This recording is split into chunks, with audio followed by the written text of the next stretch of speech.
Yo, welcome to the show. It's Boston's Banter with Frank the Bank and Keith KLava. You know the answer. Talking sports, breaking down the play so raw. From the Celtics to the Sox, we giving you the score. Catch the vibe, we coming live. Filling up your feed, let the passion thrive. Every dunk, every run, we analyze the moves. Shout out to the fans, feel the rhythm and grooves. From Gillette to the Garden, we ain't missing a beat. Frank and KLava bring the fire, can't accept defeat. What up? Welcome back to Boston's Banter, where the sports are wicked and the banter is pissa. I'm your host, Frank the Bank. With me, as always, is Keith KLava, LaCava. What's going on, yada brolina? Not much, Fernando Menbroza. Broza on the clock today, baby. You know he's going number one. Of course, we already know that. We're going to do that draft special later, but let's jump into the Wicked Pissah news. We got a lot to talk about. Yes, we do, Frankie. You know the deal, bro. We're going to start off, man. Bring up them Bruins. I mean, they clinched the playoff, bro. Yeah, I was just going to know say, what I mean? man. So you got to like that. I mean, they had a couple of losses this past week, which I don't like. 6-5 loss to Carolina in overtime. Morgan Geeky had a hat trick in that game. I was going to say, yeah. He tore it up, but you don't like to see that one goal loss against a team that essentially we could play too, depending on where we end up in the playoff seedings. 2-1 loss to the Lightning at home. Lightning, another team we could play as well. So again, not a good loss there. Geeky had another goal in that one too. He did, yeah. He's been tearing it up the last couple weeks. His brother Connor plays for the Lightning too. Yep, he does. That's awesome. Yeah, he did good. So, but I mean, we were up 1 going into the third in that game. Lost 2-1. I don't like that. No, a lot of third period losses, overtime losses. We don't like to see that late in the year. Another 3-2 victory over Columbus, though. That was good. We clinched the playoffs with that one. And we got the Devils tonight, the last game of the season. So if we win, baby, we have the number 1 wild card spot. If we lose, we could technically fall to the 2. But I feel like the 2 isn't that bad either, because you're pretty much guaranteed to play Carolina. Versus if you have the 1 wild card, you could end up playing the Lightning this weekend. So the way it all works out, we're going to find out tonight, you know. And we just lost to both those teams. I'm saying, I think I'd rather play Carolina than the Lightning, but you might not play the Lightning either, depending on how the last couple games go for everybody. So it hasn't. We don't know who they're going to play yet, so we'll see. But they've been playing pretty good lately, so that's good. I mean, some other quick hockey news, real quick. You got to give it up to Denver. University of Denver Pioneers won their 11th NCAA Men's Hockey Championship. They lead this category. They have the most in history for any NCAA team. Their goalie, Johnny Hicks, went bananas this season and in the Frozen Four and the finale. The kid went undefeated. As a freshman goalie, 16-0-1. So he had 1 tie and 16 wins. He did not have a loss all season. And he set the record for save percentage for an NCAA Division I goaltender as a freshman. 9.57, which is insane to think about. He went absolutely bananas. He was named most outstanding player of the Frozen Four. So congratulations to them. I mean, they were trailing 2-1 going into the third. 1-0 going into the third. They scored 2 goals in the third. Got that championship. Didn't have a single loss all season long for Johnny Hicks. Give it up for Denver. Yeah, Denver tore it up. But how about them Celtics? Keith, Frankie, let's get into the basketball. How about them Celtics? You already know the deal, bro. Locked up the number 2 seed. The season's over. Bro, gotta give him a round of applause, man. And everybody was writing off the Celtics, obviously, dealing with the Tatum injury. Crazy. He was missing more than half the season. Everybody was saying it's going to be a pass year. But, dude, when you got Joe Mazzulla coaching this team, ever since he became head coach of the Celtics, they have not finished under 50 wins on the season. Kid's an animal. And obviously I'm telling a great coach, and just the team's going nuts. Everybody's pitching in, too. I mean, look at what Shireman's doing lately. It's crazy. That's what I'm saying, bro. So let's break it down, bro. Man. So the Celtics finished the 2025 season with a 56-26 record. And like I said, they locked up the number 2 seed, going to be playing the winner of the Magic and 76ers playing series. I love that. So let's break down what they did this past week to conclude the season, brother. So they beat the Hornets 113-102 in Boston last Tuesday. Jaylen Brown had 35 points, and he was 1 rebound shy of a double-double, having 9 rebounds, followed by a 112-106 tough road loss versus the Knicks this past Thursday. You don't want to see it that late in the season against the Knicks, man. We hate the Knicks, bro. Hell yeah. Jaylen Brown did not play in this one, but Jason Tatum had another double-double with 24 points, 13 rebounds, and 2 assists shy of a triple-double with 8 assists. He's playing great right now. But like you said with Baylor Shireman, I got to bring this up. He had 20 points on 6 of 7 from 3, and he was 7 of 8 from the field, bro. He's been on fire. His defense been good too. Looking great. Then a 144-118 demolishment of the Pelicans in Boston last Friday. Jason Tatum did not play in this one, getting some rest. But my guy, Sam Hauser, had 24 points, 8 of 12 from 3, and the C's were going crazy making threes, including this guy, Frankie. to win number 55 and lock up the 2 seed tonight. Oh, it could be the one. Yep. Yes, sir! It's the one. Yes. Yes. Neemias Queta hit his first career three. That was awesome. And Frankie, the C's, they tied the NBA record with 29 threes, which they ironically held themselves. yeah, man. But again, Frankie, when going for number 30, they looked like this. Let it rain. Rain dance. Raindrops.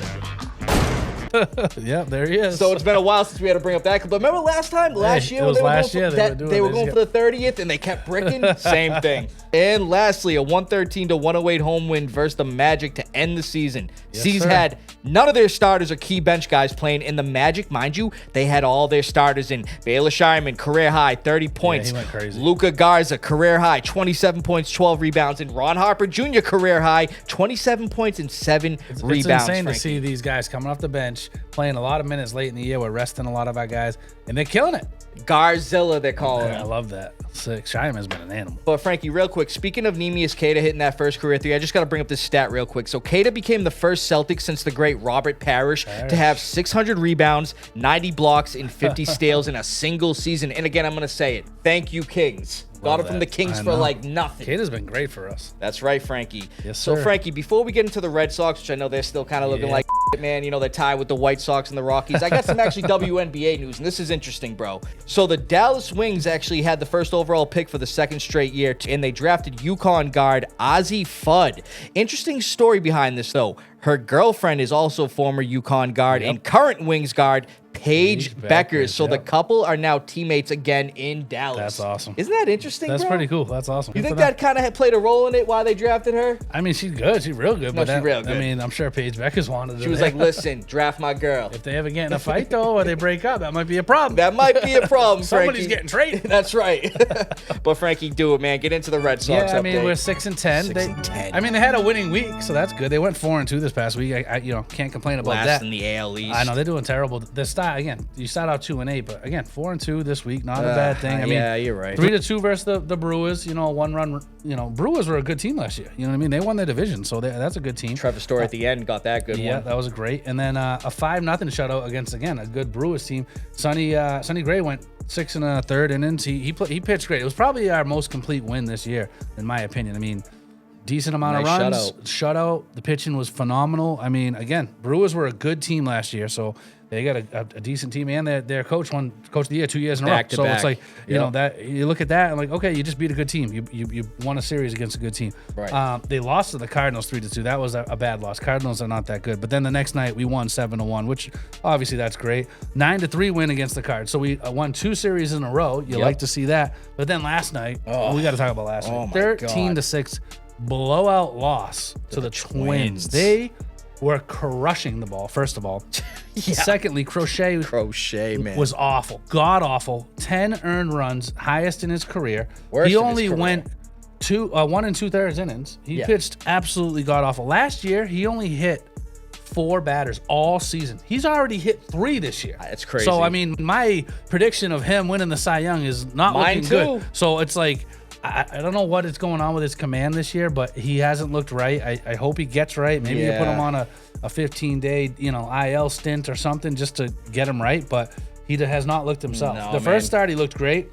Since then, he's looked bad. Doing too many of those Sam Adams commercials. I guess, yeah. I don't know what it is, but yeah, they played terrible last night. Horrible. So 6-10, but again, a winning week, 2 winning series in a row, and you start Try off to the build off Twins. that. Yeah, you got to build off that. So hopefully that's something there. So See why what don't we get happens. into some NFL moves this year? Yes, sir, Frankie. Some more NFL news. And Love obviously, man, we've been cranking out the moves, the extensions, the re-signings. We got no extensions or re-signings No. this past week, but I'm going to bring up the notable moves. There were some moves, yeah. So the Eagles acquired wide receiver Dontavian Wicks from the Wicks. Packers for a 2026 fifth-round pick and a 2027 sixth-round pick. Wicks will sign a 1-year, $12.5 million extension with Philly. And mind you, Frankie, we've been talking about it. This move tells me that they're prepping for A.J. Brown's departure. I mean, it could. And they signed Hollywood Brown, too. So it's like. And Elijah Moore. And Elijah Moore. So, I mean, they're just stacking up just in case AJ leaves. But or if he stays disgruntled, we'll see. But Guy wants targets, and they're signing a lot of guys that want targets. I don't think it's a good mix. It's not a good mix. Wicks isn't a bad guy either. He's a pretty good player. So. He is.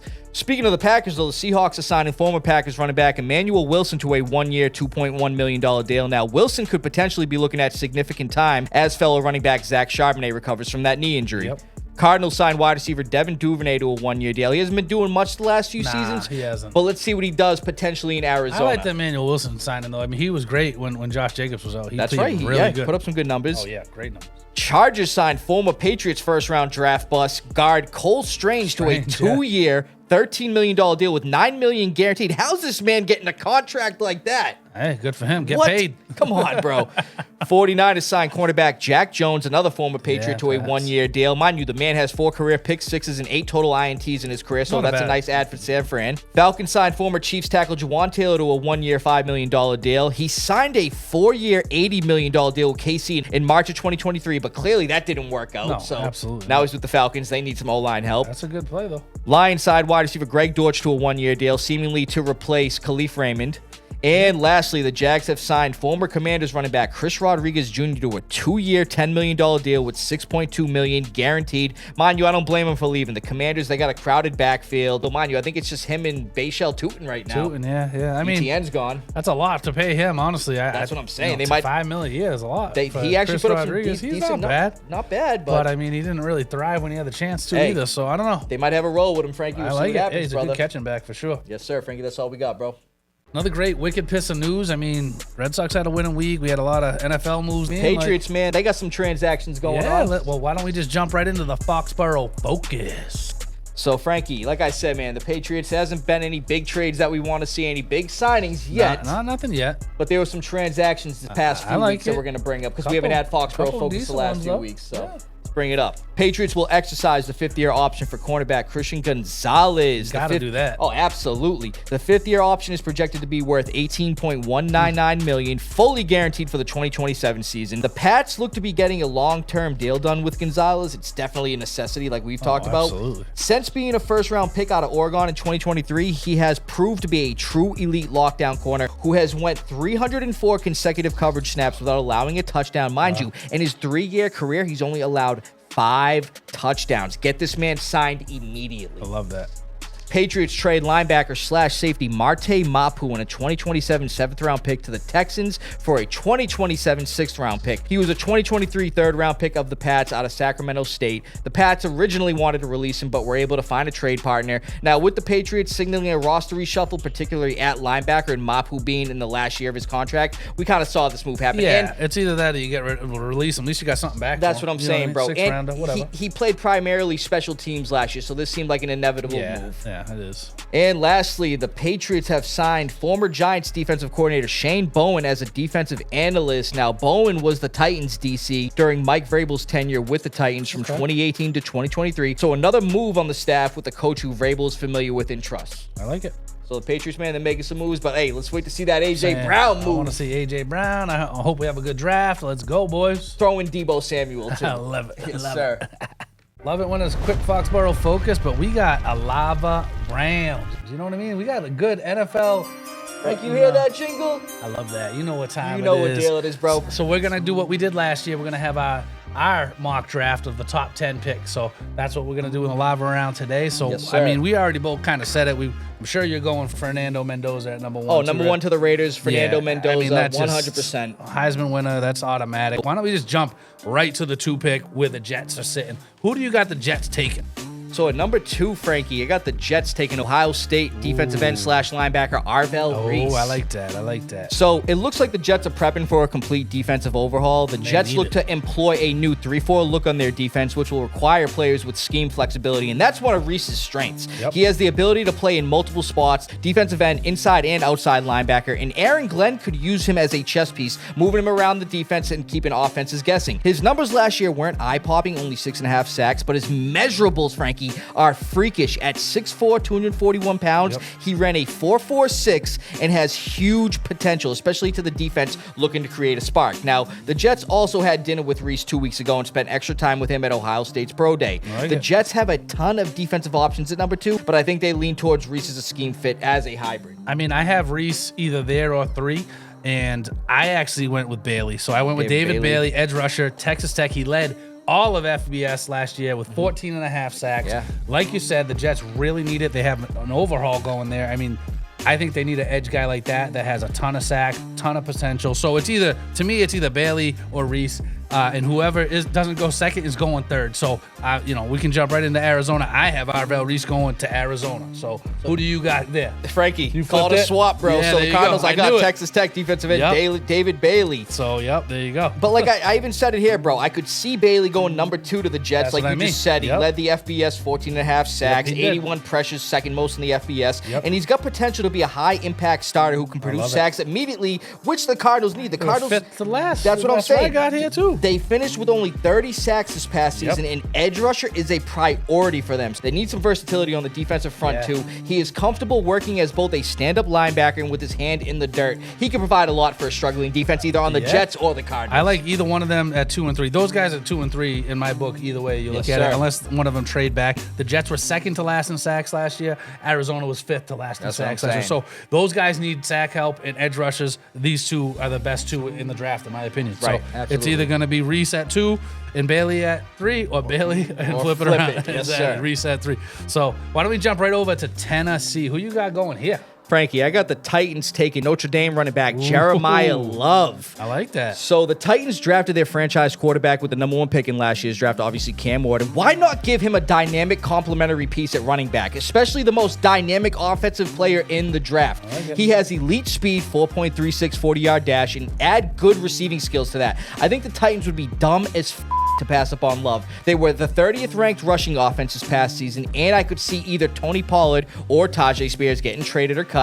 And back to Cam Ward. He needs a consistent running game and a reliable safety valve in the passing game to reduce pressure. The Titans added some good pieces on defense in free agency and trades, so I say they focus on offense with this pick and take an electric running back in Love. I mean, we might have back-to-back swaps here because, I mean, I wrote a question mark, either Love, but I'm leaning towards Sonny Styles. I like Sonny Styles. Linebacker, Ohio State. Ohio State's going to have like 5 picks in the first 10. That's what I'm saying. A lot of Ohio State. Unbelievable, right? But to me, they just signed Michael Carter at running back. They have Spears. They have Pollard. I mean, you're going to have 4 deep at running back. I mean, Love is the best running back by far in this draft. I could see him going here, too. I put Love, question mark, or Styles. I'm leading Styles. The kid is super, super athletic, can do anything you ask as a linebacker. He is literally a generational talent linebacker. He could go down as like a Hall of Fame style, in my opinion. The kid's unbelievable. So to me, I think the need for on defense for them is a little bit greater. Just, again, they have 3 running backs that all have proven that they can, be a running back. Are they super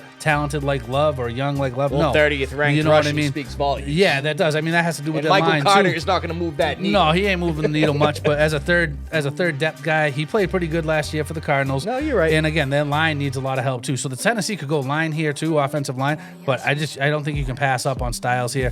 The kid's Styles unbelievable. is a dog. So and flip it to the next at 5.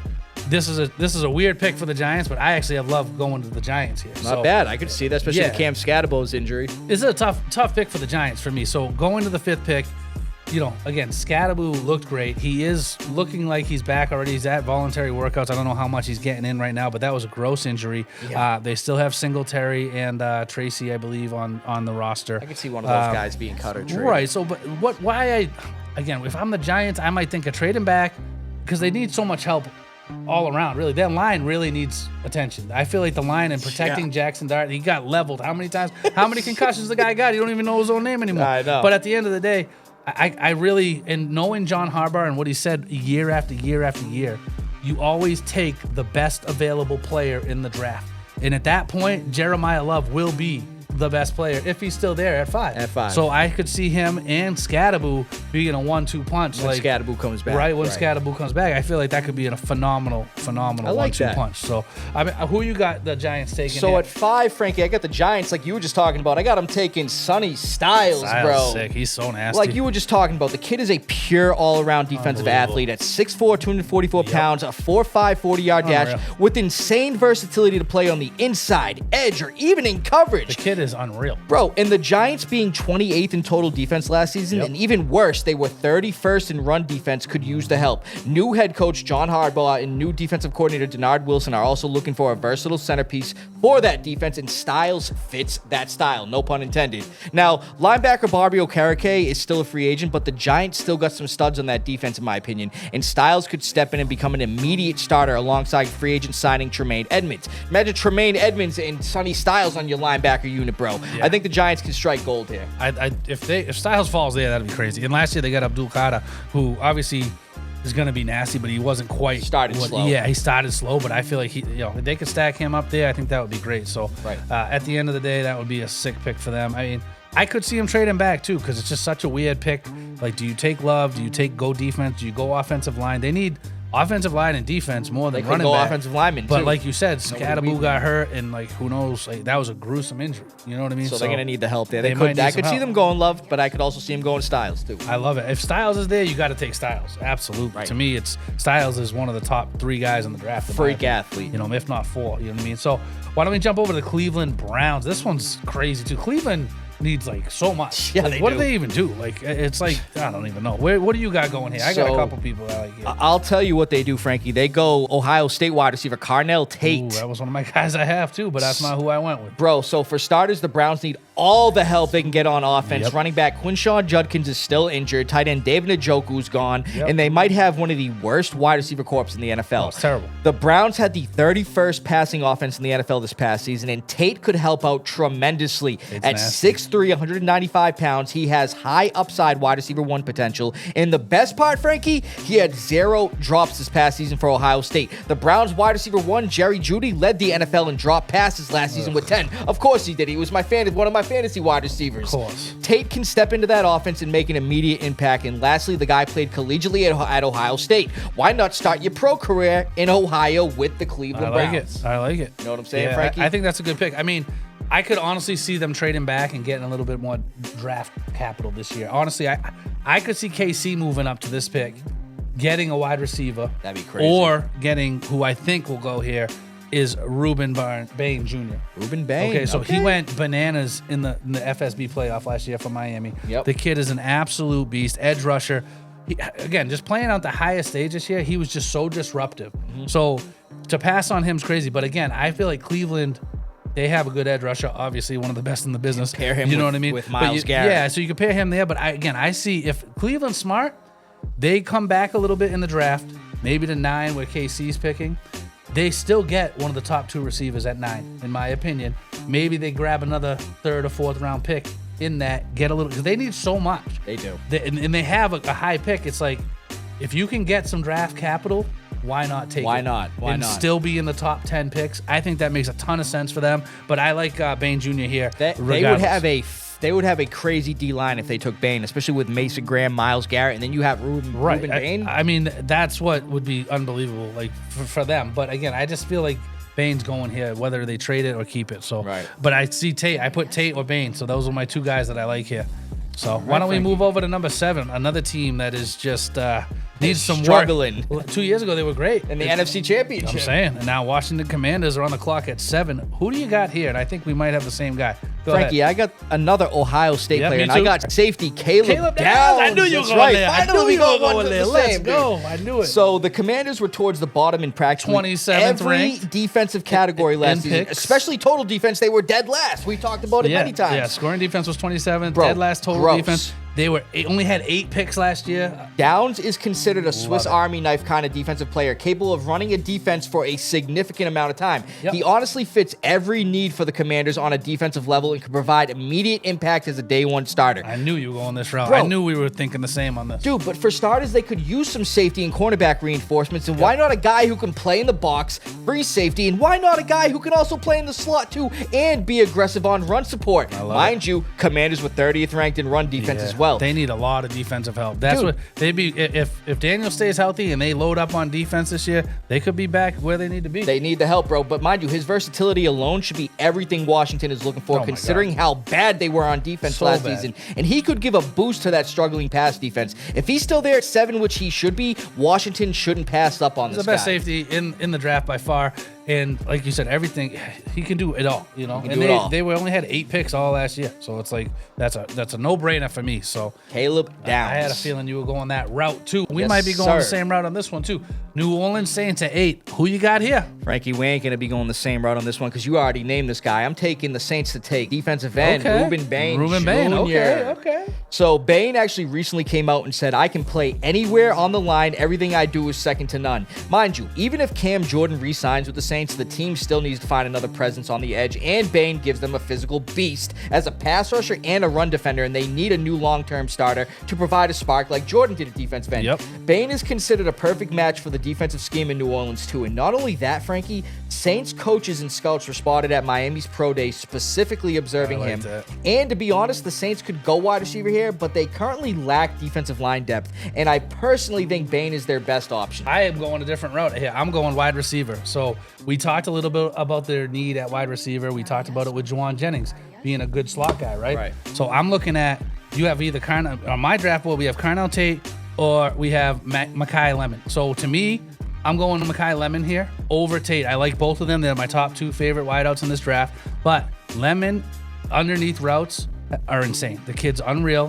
He, USC guy, just the way he runs routes underneath are great. You pair him with Olave on the outside.